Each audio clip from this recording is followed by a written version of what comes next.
Hi, I'm Rachel, and this is my mid-month June 2024 AM reading check-in, coming out later, of course, than I would have hoped. Anyway, I shouldn't ramble too long because I was way too cocky when turning on this camera without charging it first, and I'm seeing a very depleted battery looking back at me, so let's just get to the point, I suppose. Because this is my first AM reading video of the month, I'm going to go ahead and share my May literary newsletter down below. This is a monthly thing I do where I gather literary news that is of interest to me. I also have a book pick. I highlight one of my booktube videos, and I put snippets of the Goodreads reviews of the books I read that month in case you'd want to read them. So anyway, May is now, checked off, and we're time to get into some June reading, and some queer reading, actually, for Pride Month, I suppose. Not necessarily intended, but a nice, addendum, as you would, although, with what I've read, I think I'm going to go from what I like least to what I hopefully will like the most. So anyway, in that note, I'm going to start with, as I always start these AM reading videos, with the short story I'm reading from my most recent collection, and I am currently reading from Pembroke Magazine's issue number 55. And the short story I read from this week is called Progeny or Filth by A.C. Shelter.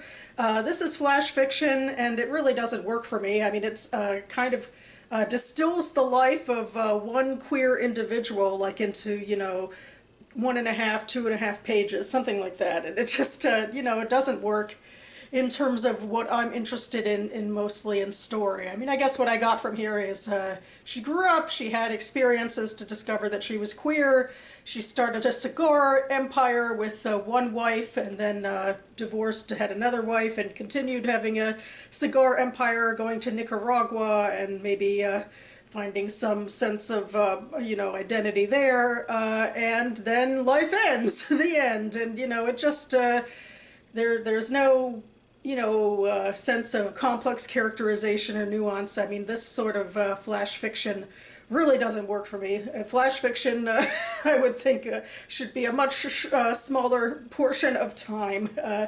And I don't know, even then, sometimes it works, sometimes it doesn't, but this one, alas, it did not work for me.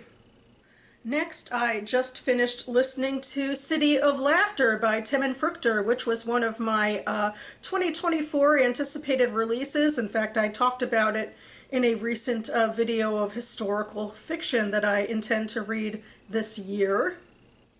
But alas, this one didn't fully do it for me either. There was a flightiness to this one as well, even though it's novel length. The main character we're following is this queer young woman named Shiva, who is looking for a connection to her family that she doesn't feel she has. She comes from a stock of women, a grandmother, a great-grandmother, a grandmother, and a mother who have been close-lipped either because they're not around or because her mother is close-lipped about what was a kind of, I wouldn't say traumatic past, but, a sort of uncomfortable past where her own mother wasn't very open with her, and now she's not open with her daughter. And Shiva's looking for a sense of identity, in some ways through cultivating her queer identity and also trying to cultivate, a family identity, but she doesn't know much about her family. She knows the Polish town from which her great-grandmother and her husband immigrated. And that's in large part about it, but, she's Jewish, she grew up, modern Orthodox. She decides, after her own father dies, Shiva's father dies, that she's going to go ahead and, get invested in Jewish folklore and try to find meaning out of that, and she goes to grad school. She gets invited to do some research in Poland for a conference.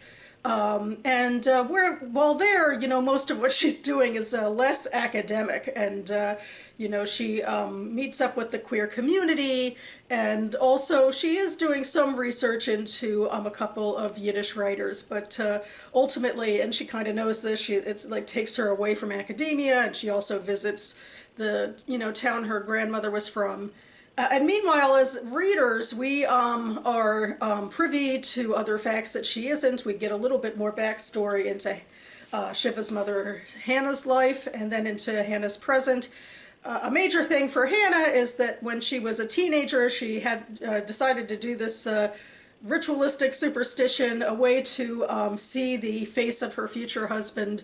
Turns out, though, it was a female face, and that face comes back to interact with her and with Shiva. You know, there's a question of whether, you know, Hannah allowed like a bad spirit in or anything like that, or if it's, you know, more misunderstood. I guess it's especially something to think about when it comes to queerness.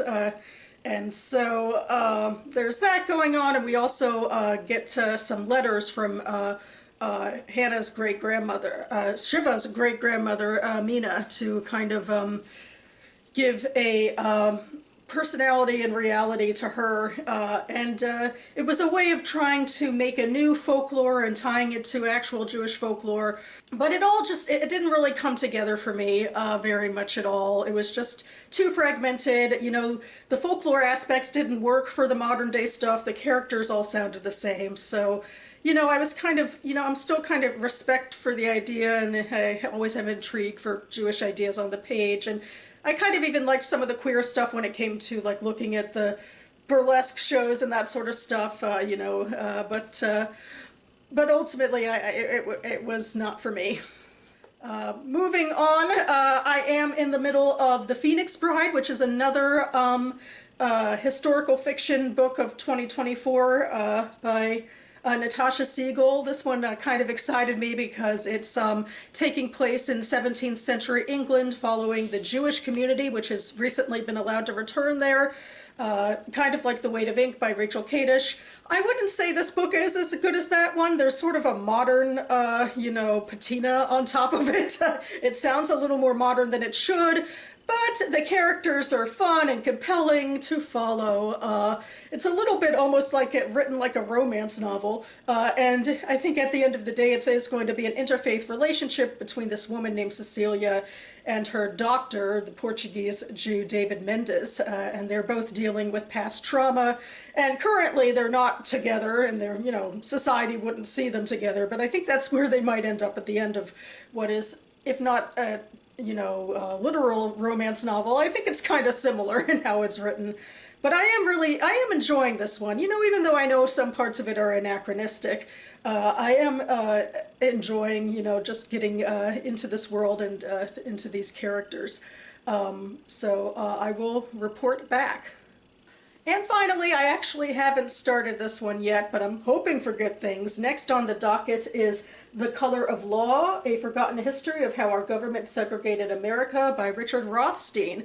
Returning to a little bit of nonfiction, and yeah, this will look into, I think, racist policies in America, how they've been created. You know, maybe there'll even be a queer subset in here. There's actually a little bit of a queer story in The Phoenix Bride as well.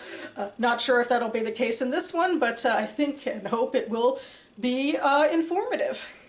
And that about covers it for me now. Seeing a slash through my battery, so I think I might be cut off very, very soon. But yeah, I will also link to my anticipated historical fictions video if you'd want to know more about the 2 historical fiction books I talked about here.